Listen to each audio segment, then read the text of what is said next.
Bisakah kamu bayangkan seorang ibu pensiunan berusia 66 tahun, mendampingi suami keduanya selama 5 tahun? Dari mencuci pakaian, memasak, hingga menyuapi obat di tengah malam, semua ia lakukan.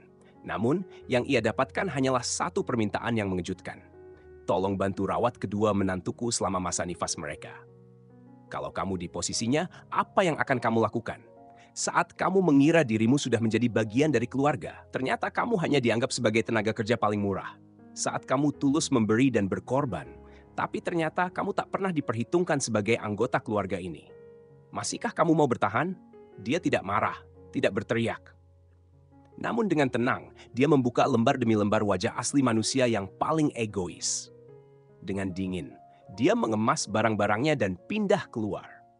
Membongkar semua niat tersembunyi yang selama 5 tahun ini disimpan oleh orang yang ia sebut suami. Tanpa basa-basi, dia menandatangani selembar surat kesepakatan yang memutus seluruh rantai ketergantungan dalam keluarga itu.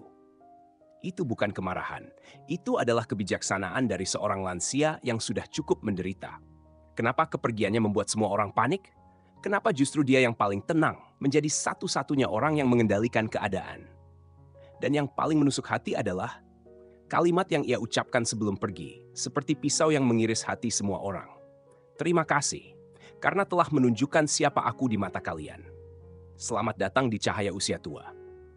Jika kamu percaya bahwa kebaikan harus disertai diam, jika kamu sedang menghadapi penindasan yang tidak adil, maka kamu harus mendengar kisah ini, karena cara beliau bersikap akan memberimu pemahaman baru tentang apa itu perlawanan sejati.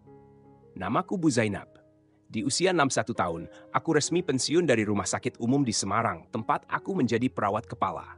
Hari aku menyerahkan shift terakhir, aku melepas seragam, kartu identitas dan PIN nama aku letakkan rapi di dalam laci. Saat menutupnya, jariku masih sedikit gemetar. Selama 26 tahun, aku sudah melihat terlalu banyak perpisahan di ranjang rumah sakit. Sudah terlalu sering mengantar hidup yang sunyi di usia senja. Ruang rawat mungkin dingin, tapi hati manusia bisa lebih dingin lagi. Saat pensiun, aku pikir akhirnya bisa tidur panjang. Tidak perlu terbangun tengah malam karena bel panggilan. Aku salah. Dalam keheningan beberapa bulan pertama, aku baru sadar bahwa yang kutakuti bukanlah kesibukan, melainkan kesunyian. Rumahku sepi, telepon tidak berbunyi. Makanan hanya kupersiapkan untuk satu orang. Putriku sudah lama menikah dan pindah ke Surabaya. 2 minggu sekali menelepon. Bu, kalau ada waktu main ke sini ya, aku traktir rawon. Aku menjawab, kamu sibuk ya sudah? Ibu udah biasa. Padahal aku tidak terbiasa. Aku hanya tidak ingin dia khawatir. Waktu itu aku tinggal di daerah Candisari, Semarang, di sebuah apartemen tua dengan 2 kamar dan 1 ruang tamu. Biaya sewanya Rp600 per bulan. Penyewa selalu bayar tepat waktu. Dan aku hidup dari uang sewa itu ditambah pensiunanku yang Rp2.800 per bulan. Cukup? Ya. Kesepian? Sangat. Aku telah merawat orang lain seumur hidup, tapi tidak ada yang merawatku di akhirnya. Ketika kerabat tahu aku tinggal sendiri, ada yang ingin menjodohkanku. Coba kenalan dengan Pak Hadi, pensiunan PLN. Istrinya sudah meninggal lama, orangnya baik dan jujur. Pertama kali aku bertemu dia, di sebuah warung kecil di bawah pohon asam di Jalan Imam Bonjol. Dia mengenakan kemeja putih yang bersih, matanya teduh tapi agak kaku, tidak banyak bicara. Begitu duduk, dia memperkenalkan diri. Saya Hadi Santoso, 21 tahun, pensiunan PLN. Pensiun bulanan saya 3 Mei 90. Saya punya 2 anak laki-laki dan 1 perempuan. Semua sudah menikah. Aku mengangguk. Saya Zainab, pensiunan perawat. Uang pensiun saya 2.800.000. Anak perempuan saya tinggal di Surabaya. Tak banyak basa-basi, dia hanya berkata, Ibu kelihatan seperti orang yang pandai merawat. Aku menjawab, Bapak kelihatan seperti orang yang terbiasa dirawat. Kami saling pandang, lalu tertawa bersama. Setelah makan bersama 3 kali, dia berkata, rumahmu masih sewa ya? Rumah saya 3 kamar, ada ruang keluarga, ayo tinggal bareng. Balkon menghadap timur, jemuran cepat kering. Aku tidak langsung jawab, aku pulang dan merenung semalamnya, aku setuju pindah. Tapi rumahku tetap kusewakan, uangnya masuk rekeningku sendiri. Kupikir, sisa hidup ini ya, dijalani berdua, saling menemani, lebih baik daripada jatuh sakit sendirian. Rumah Pak Hadi ada di daerah Banyumanik. Rumah tua 2 lantai, tanpa lift tapi luas. Pertama kali aku masuk, hal pertama yang kulakukan adalah membersihkan dapur. Wajan dan panci penuh kerak minyak seperti tak pernah dipakai. Dinding keramik dapur menguning seperti bekas teh. Aku beli cairan pembersih, gosok 3 kali. Saat melihat aku bersih-bersih, dia berkata, "Ibu memang profesional." Aku menjawab, "Sepanjang hidup saya, ya, hidup dari keahlian ini." Sejak saat itu, urusan rumah tangga aku yang tangani. Sarapan dia suka susu kedelai dan roti canai. Aku lebih suka bubur ubi ungu. Aku tidak suka hal yang berulang-ulang, tapi dia hanya suka satu jenis saja.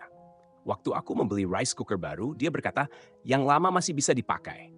Ketika aku menambahkan alat penjernih udara di rumah, dia mengernyit, "Boros listrik." Dia tidak pernah membentak, tidak juga ngambek, tapi diam, sepi. Kau akan mengira itu berarti dia setuju. Tapi 2 hari kemudian, barang itu tiba-tiba hilang. Diam-diam ia pindahkan.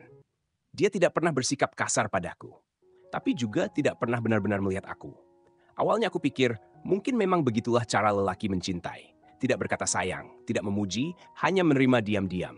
Dia punya 2 anak laki-laki, Arif dan Ilham. Sesekali datang di akhir pekan bawa buah. Sambil menaruh 1 kantong apel, mereka berkata, "Bu, terima kasih ya, sudah repot." Tapi aku tahu betul, kata Bu itu bukan untukku, tapi untuk rumah ini. Aku tidak menanggapi, hanya tersenyum. Tidak repot kok, sudah biasa. Istri mereka jarang datang. Rani, istri Arif, orangnya dingin, bicara seperlunya. Nadira, istri Ilham, anggun dan gesit. Begitu masuk rumah, kalimat pertamanya, "Bu, sehat-sehat saja." Tapi nadanya seperti kasir bertanya, "Makan di sini atau bawa pulang?" Aku selalu merasa aku bukan anggota keluarga ini. Hanya pengurus rumah yang memastikan semua bersih, rapi, dan tenang. Selama tak mengganggu siapa-siapa, berarti aku sudah cukup baik. Selama 5 tahun pernikahan ini, aku tidak pernah marah. Tidak pernah rebutan kursi makan, tidak pernah menuntut apapun. Tapi musim semi di tahun ke-6, sebuah peristiwa membuatku sadar.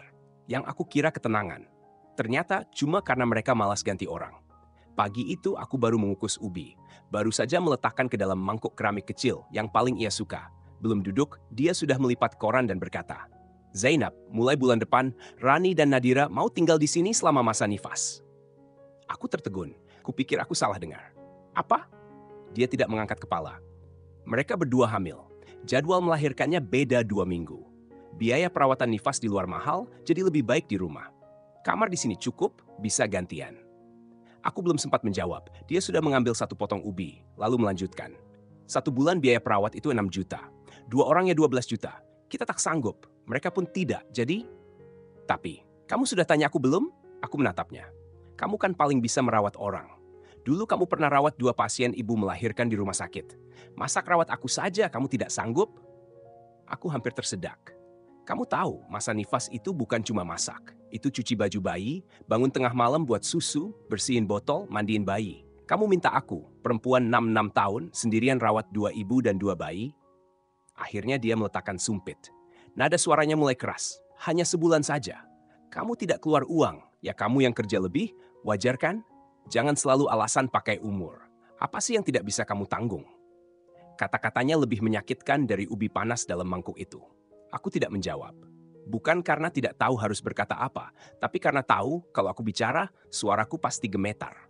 Dia kembali makan, seolah-olah semuanya sudah diputuskan. Di matanya aku tidak punya pilihan mau atau tidak, hanya ada diberitahu. Siang itu aku ke pasar, menenteng 5 kilo sayur, tanganku kebas. Kepalaku mulai berhitung, 2 orang dewasa, 2 bayi, 3 kali makan sehari, 2 baskom cucian, bangun malam buat susu, steril botol, dan semuanya hanya aku sendiri. Dulu aku pernah begadang saat jadi perawat, tapi aku digaji. Ada jadwal, ada pengganti. Sekarang tak ada upah, tak ada ganti. Cuma 1 kalimat, "Kamu kan paling bisa merawat." Saat aku pulang, telepon berdering dari Rani. "Bu, dengar-dengar kami mau tinggal di sana. Maaf merepotkan ya." Suaranya manis, tapi nadanya seperti berkata, "Ini memang tugasmu." Aku berkata pelan, "Saya sudah tua, merawat 2 bayi, saya khawatir." Dia langsung potong, "Ah Bu, ibu kan perawat profesional, jangan merendah. Nanti kami pakai kamar kecil ya. Meja belajarnya saya pinjam dulu. Peralatan bayi banyak, perlu ruang." Sebelum aku menjawab, dia sudah bilang terima kasih dan menutup telepon. Tak sampai 10 menit, Nadira juga menelepon. "Bu, nanti repot ya, rumah kami nggak cukup ruang." Suaranya ringan, tapi tiap kalimat seolah bilang, kalau ibu nolak berarti ibu nggak tahu diri. Aku duduk di sudut dapur. Tak bisa berkata apa-apa. Sinar matahari menerobos dari jendela, menyinar ke lap dapur yang baru kemarin kuganti. Hari ini, terlihat kotor. Tak ada seorang pun yang tanya, ibu bersedia atau tidak. Yang ada hanya satu demi satu beban ditimpakan di pundakku. Seperti tumpukan formulir malam-malam di rumah sakit dulu. Tapi sekarang, tak ada gaji, tak ada sebutan bu perawat. Hanya ada kesunyian dan penyesalan. Kenapa dulu aku setuju tinggal di rumah ini? Pagi berikutnya, aku tetap bangun pukul 5.30, cuci muka, masak air, siapkan sarapan. Tapi kali ini, aku hanya menyiapkan untuk satu orang. Satu mangkuk bubur putih, sepiring kecil acar lobak, satu telur rebus, disusun rapi, pas. Bahkan taplak meja hanya kugelar setengah. Seolah aku sudah tahu, hari ini aku hanya masak untuk satu orang. Pukul 6.16, Hadi turun dari lantai atas. Lepas sepatu, melirik meja. Langkahnya tidak berhenti. Sarapan? Tanyanya. Aku menatap dia. Pandangan mataku tenang ke arah mangkuk. Ada bunga plum di sisi mangkuk itu, yang paling sering kupakai. Kamu tidak masakan untukku? Katanya, nadanya agak kaget. Seolah aku adalah perawat yang lupa memberi obat. Aku menunduk, minum bubur pelan. Katamu aku makan, aku tinggal semua milikmu. Aku takut salah makan. Jadi hari ini, aku tidak makan punyamu. Dia terdiam 2 detik, lalu balik badan naik ke atas. Sumpitnya bahkan tidak disentuh. Langkah kakinya terdengar perlahan, seperti karung pasir yang perlahan diangkat dari pundakku, satu persatu. Dia mulai perang dingin, dan sejak hari itu, meja makan menjadi sunyi total. Hari-hari tetap berjalan seperti biasa. Aku masak 3 lauk 1 sup. Dia tidak menyentuh sumpit. Dia hanya duduk di ruang tamu, menonton acara debat politik dari pagi hingga malam. Seolah aku tak pernah ada di ruangan yang sama. Kadang dia sengaja menelepon keras-keras, suara ditekan supaya aku dengar. Rani, kamu pakai ruang kerja dulu ya. Lacinya udah aku kosongin. Peralatan bayi taruh situ aja.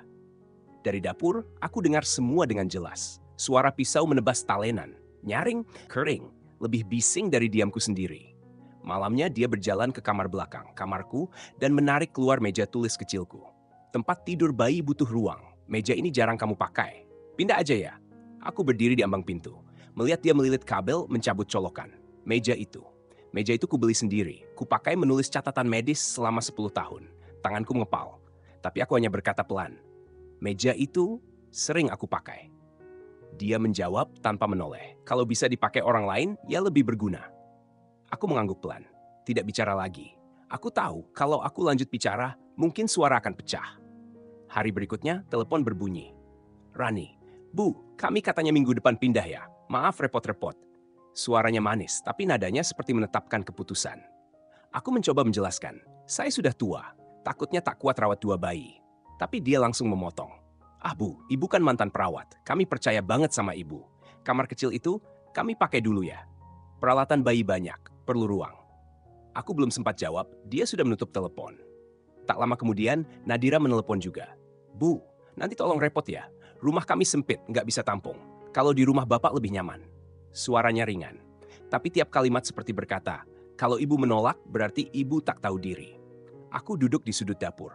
Tak bisa berkata apa-apa. Cahaya matahari masuk dari jendela, menyentuh kain lap di dekat wastafel, lap yang baru kemarin kuganti. Hari ini, kulihat itu seperti usang, kotor. Tak ada yang bertanya, ibu bersedia atau tidak. Yang ada hanya suara demi suara, permintaan demi permintaan yang tak bisa ditolak. Semua dijatuhkan ke pundakku, seperti formulir shift malam yang menumpuk di rumah sakit dulu. Hanya saja kali ini, tak ada jadwal, tak ada gaji, tak ada penghargaan. Dan tak ada yang memanggilku, Bu Zainab. Aku berdiri di sampingnya beberapa saat. TV menampilkan grafik saham berwarna merah dan hijau. Suara dari dapur sudah berhenti, tapi hatiku belum. Meja tulis itu, aku ingin ambil kembali, boleh? Aku bertanya pelan. Dia tak menoleh. Hanya menekan tombol remote dan menghentikan tayangan. Suara datar. Mereka sebentar lagi melahirkan. Kamu nggak bisa sedikit maklum? Saat itu, semua jadi jelas. Di rumah ini, kebutuhanku tak pernah jadi prioritas. Bukan karena aku kurang berbuat, tapi karena aku hanya perempuan dari seseorang. Bukan bagian dari keluarga mereka. Malamnya aku tak menyalakan lampu dapur. Aku teringat pasien-pasien di rumah sakit. Yang awalnya penuh sopan santun, tapi lama-lama memanggil perawat seperti pembantu. Semakin kau lakukan lebih, semakin mereka anggap itu kewajibanmu. Dan aku kini duduk di tengah kewajiban yang tak pernah kupilih. Tak lama, Hadi berkata dari ruang tamu. Zainab, dokter bilang Rani bisa pulang malam ini. Langsung ke sini saja ya, tolong rapikan kamar. Tempat tidur bayi udah aku pesan. Nada bicaranya bukan permintaan, tapi pengumuman. Seperti berita cuaca, besok mungkin hujan. Aku tidak menjawab. Cuma menyelesaikan cucian panci, keringkan, simpan. Lalu masuk kamar, kunci pintu. Kutarik tas kain tua dari lemari yang kubeli 10 tahun lalu saat ke Jepang. Kuat, tak mencolok, pas untuk pergi. KTP, ATM, buku tabungan, stempel. 2 buku rekening, 1 tabungan hari tua, 1 lagi deposito 50 juta. Kukunci dalam amplop. Kunci apartemen lama juga kubawa, yang baru saja kosong setelah penyewa pindah. Pas sekali. Aku menatap sisi kamar. Seragam perawat lama, jaket tua tak kubawa. Kursi pijat pemberian Hadi juga tidak. Aku hanya bawa milikku sendiri.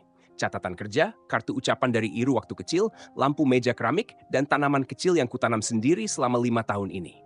Lampu kupadamkan. Kutarik resleting tas, ceklek, seperti menyegel semua luka yang tak ingin kubuka lagi. Lalu, dia mengetuk pintu. Rani datang jam 10. Di dapur ada jahe nggak? Siapkan dulu ya, suaranya. Seolah itu hal yang pantas dia perintahkan. Aku buka pintu, tanganku bertumpu di kusen. Kamar kerja sudah kubersihkan, kataku. Tapi aku nggak akan terima mereka. Aku juga nggak akan tinggal di sini. Dia terdiam. Apa maksudmu? Aku nggak akan rawat masa nifas. Aku akan pergi. Dia menegang. Zainab, kamu serius? Kamu tahu ini rumah siapa?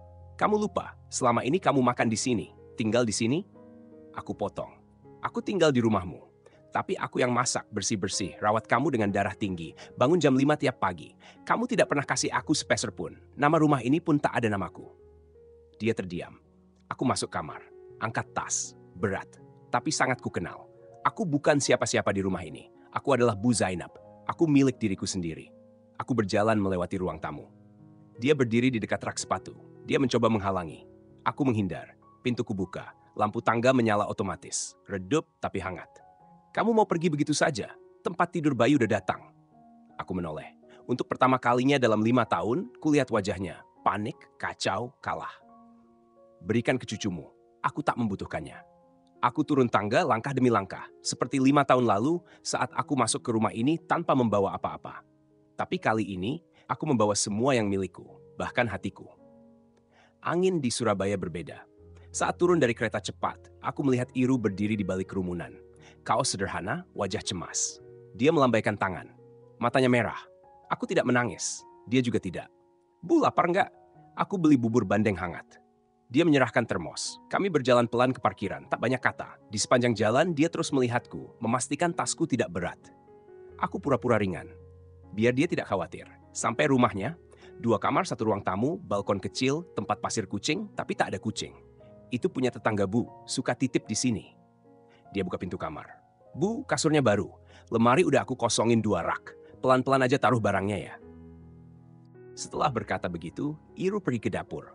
Meninggalkanku sendiri di ruangan 10 meter persegi ini. Lantai kayunya bersih, tidak lengket saat dipijak. Di meja belajar ada lampu keramik kecil. Hadiah ulang tahunku untuk Iru saat dia masuk kuliah 10 tahun lalu. Lacinya rapi. Ada gunting kuku, krim tangan, tisu basah. Semua disusun seperti itu bukan karena terburu-buru, tapi karena memang begitulah kesehariannya. Aku meletakkan tas kain, melepas jaket, masuk kamar mandi, mandi air hangat. Begitu air panas menyentuh pundakku, baru terasa betapa berat beban yang kupikul selama ini. Ganti piyama, keluar. Di meja makan sudah ada 2 lauk, 1 sup, sumpitnya sudah dilap kering dengan tisu. Di pojok tembok ada tulisan kecil yang tertempel. Hari ini hari baik. Kami makan dengan tenang. Dia tidak bertanya. Aku juga tidak menjelaskan. Malamnya, setelah dia masuk kamar dan tidur, aku duduk di kursi rotan di balkon.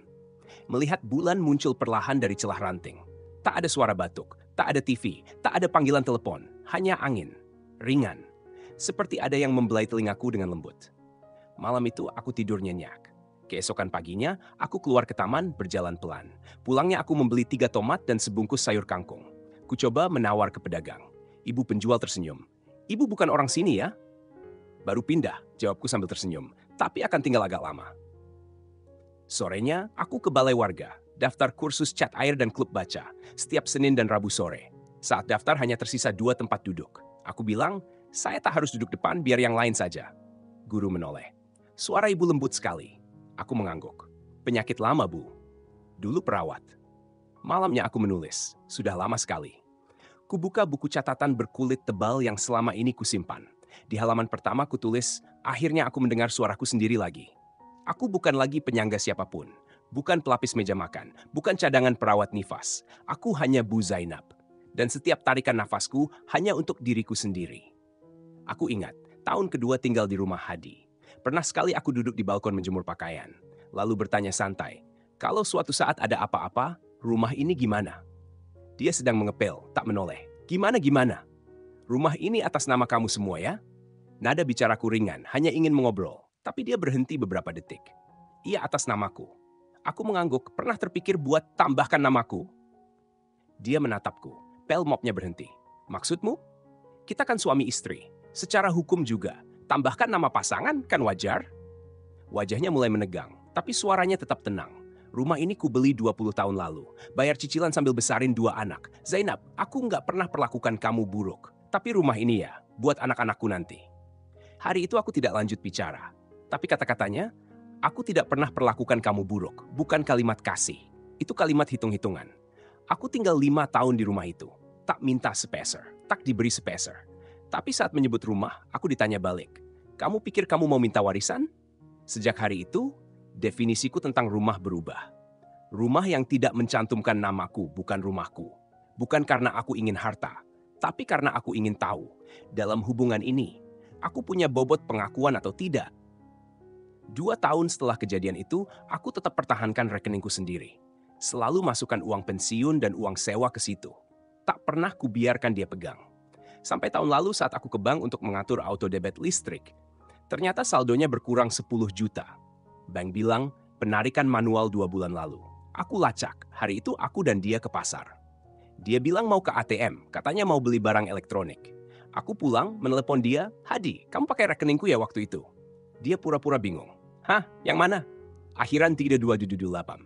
Dia menghela napas. Oh iya, waktu itu si Ilham kurang uang muka buat rumah. Aku juga pas-pasan, pinjam dulu punyamu. Kan kamu juga nggak pakai. Itu uang hari tuaku. Suaraku mulai gemetar. Kata-katanya, tenang. Tapi menusuk. Bukannya kamu bilang uang kita ya sama aja? Aku tutup telepon, duduk di pinggir ranjang. Diam 30 menit tanpa satu kata pun. 10 juta bukan jumlah kecil. Tapi yang lebih menyakitkan adalah sikap ambil aja tanpa izin. Dia tak merasa perlu tanya, tak merasa perlu izin, tak merasa perlu ganti, hanya ambil. Lalu berharap aku diam seperti bayar listrik setiap bulan. Saat itu aku sadar, di matanya aku bukan keluarga. Aku fungsi memasak, fungsi merawat, fungsi hemat, fungsi yang bisa disingkirkan saat tak lagi berguna. Bukan orang yang bisa membuat keputusan. Malam itu, aku ambil buku catatan, kulis satu kalimat, aku bukan milik siapa-siapa, dan aku tak seharusnya menjadi milik siapa-siapa. Baru aku sadar, aku meninggalkan rumah itu bukan karena dia salah besar, tapi karena dia tak pernah benar-benar membiarkanku masuk. Sore itu, aku sedang mengupas apel di balkon rumah Iru. Matahari hangat, angin lembut, damai, ponsel bergetar, nomor tak dikenal. Halo, ini aku syuting. Suara pelan, seperti sedang sembunyi-sembunyi. Bu, akhir-akhir ini ada rencana balik ke rumah ambil barang? Ada apa? Aku mengernyit. Bapak bilang ibu sudah pindah, jadi biar Kak Rani bersihin kamar. Hari ini semua laci ibu sudah dia kosongkan. Katanya, foto-foto, sertifikat, topi perawat, nggak ada nilainya. Hatiku menegang, jari mencengkram apel, masuk sampai ke daging buahnya. Dia kirim foto ke grup, ngomongin topi perawat ibu kayak barang rongsokan. Suara syuting makin rendah. Aku nggak nyaman, kayak ini nggak benar. Aku tak jawab, langsung tutup telepon. Ambil topi, tas lempang kunci, telepon pengacara dan jasa pindahan. 1 jam lagi, sampai di alamat lama. Jangan telat. Saat pintu terbuka, aku berdiri di depan seperti petugas pajak yang siap menagih. Rani, baju hamil longgar, tiduran di sofa ruang tamu, main ponsel sambil selonjor. Begitu melihatku, kata pertama yang keluar dari mulut Rani adalah, Bu, kok tiba-tiba datang? Bapak lagi mandi loh. Aku menyeringai dingin. Kamu umbar barang-barangku ke grup keluarga. Masih harap aku bikin janji dulu sebelum pulang? Dia duduk tegak. Sedikit panik. Aku nggak buang barang ibu. Cuma itu kan tumpukan kertas tua, foto lama, kita butuh ruang buat bayi. Barang ibu terlalu banyak. Dengan hak apa kamu sentuh barang pribadiku? Nada suaraku datar. Dingin. Mataku menatap tajam. Kamu pikir aku sudah mati? Wajahnya berubah. Kok galak banget, Bu? Kita ini keluarga kan? Kalau keluarga, kenapa kalian sentuh peninggalanku di belakangku? Itu topi perawat peninggalan almarhumah ibu. Itu medali dari 30 tahun merawat pasien. Kamu ngerti apa artinya buatku? Dia menggertakkan gigi tapi tidak berkata apa-apa lagi. Aku langsung masuk ke kamar kerja. Laci kosong, lampu meja hilang, tempat pensil lenyap.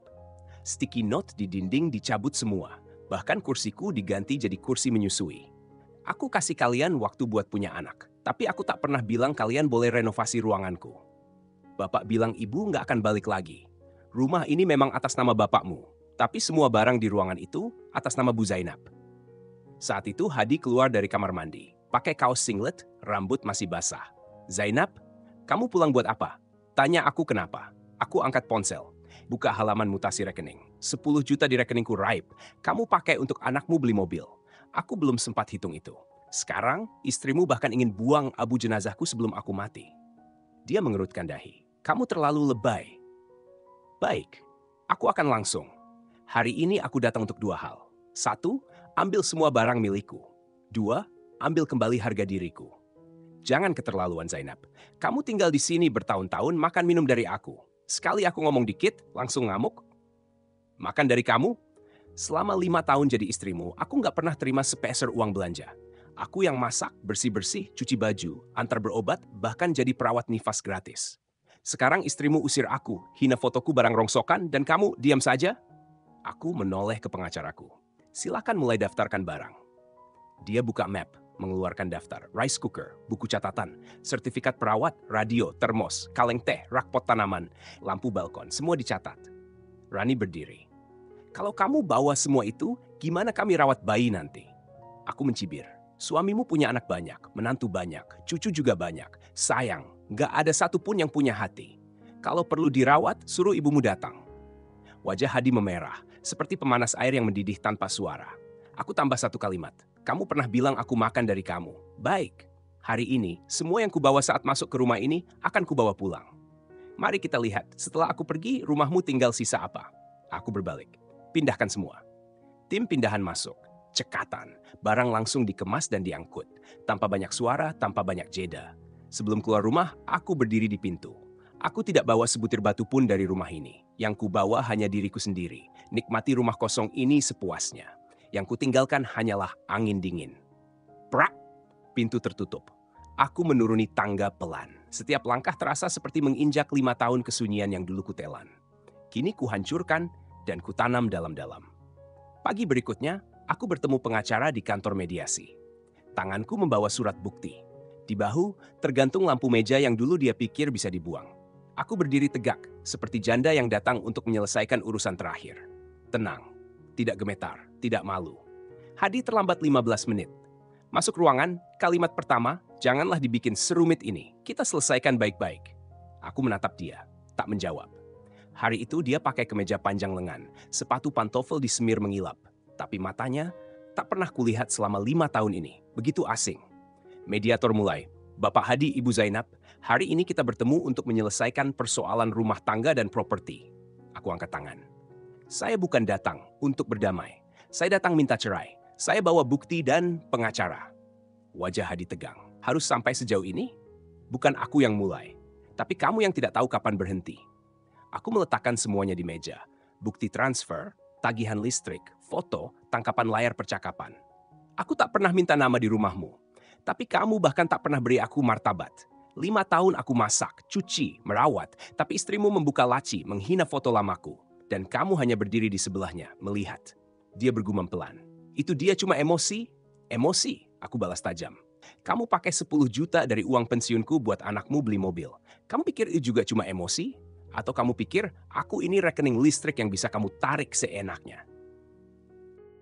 Rumah nggak mau ditulis atas nama saya. Uang ditarik tanpa izin. Anak sudah lahir, tapi saya nggak punya tempat. Bahkan dapur pun berubah jadi dapur bayi. Kapan kamu pernah anggap saya bagian dari keluargamu? Petugas mediasi batuk pelan. Aku menunjuk berkas di atas meja. Saya tidak minta harta.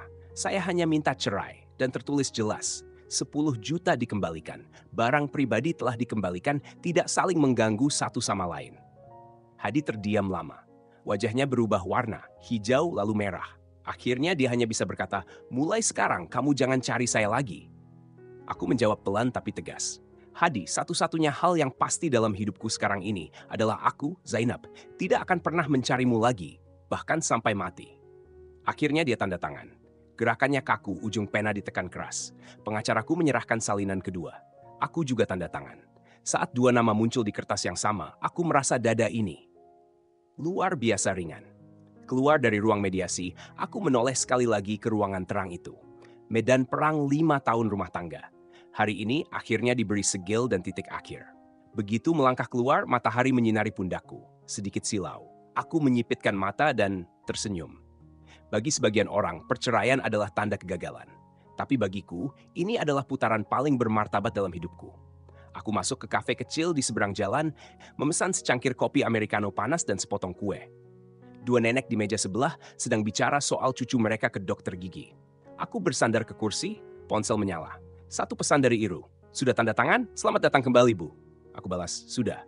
Lalu kutulis, "Dia bilang jangan cari dia lagi." Balasan cepat muncul. "Bagus. Semoga dia juga ganggu kita lagi." Aku menatap layar, lalu tertawa. Mulai hari itu, nama belakangku, nomor identitasku, rekening bankku, dan detak jantungku tidak lagi melayani siapapun yang bernama Hadi. Aku bukan pelengkap keluarga manapun, bukan juga pengganti dalam pernikahan siapapun. Namaku Zainab. Aku adalah milikku sendiri. Kunci masuk ke lubang pintu. Bunyi klik logam terdengar nyaring. Aku dorong pintu putih yang familiar itu. 5 tahun. Akhirnya aku melangkah kembali ke rumah kecil milikku sendiri. Cahaya pagi dari jendela timur menyinari lantai. Ada sedikit debu, tapi dibanding rumah di Beckton, yang selalu riuh, bau arak, susu bayi, dan kemarahan, rumah ini seperti halaman dalam kuil. Tenang, berwibawa. Aku butuh 3 hari penuh untuk bersih-bersih. Keramik dapur dulunya penuh minyak. Dengan sarung tangan dan sikat, aku tertawa sendiri. Bukan orang lain yang jorok, tapi aku terlalu lama meninggalkan rumah ini. Meja kayu di ruang kerja aku poles 2 kali pakai minyak zaitun. Warnanya kembali hangat. Di dalam laci aku letakkan buku catatan perawatku. Dan sepucuk surat dari almarhumah ibu. "Hiduplah baik, jangan biarkan siapapun merendahkanmu." Tanaman kecil di balkon yang kupelihara 10 tahun ternyata masih hidup. Aku ganti tanah, siram air sambil berkata, "Kamu setia, lebih dari manusia." Seminggu kemudian, hidupku sudah sepenuhnya di jalur baru. Pagi jam 6 bangun, seduh oolong, jemur matahari, baca koran. Pagi-pagi ke pasar, bisa tawar-tawaran dengan penjual sayur, tertawa sepanjang jalan. Pusat Layanan Lansia Komunitas mengundangku jadi pengajar kelas dasar perawatan lansia. Pertemuan pertama, aku ajarkan cara mencegah luka baring. 20 lansia serius mendengarkan.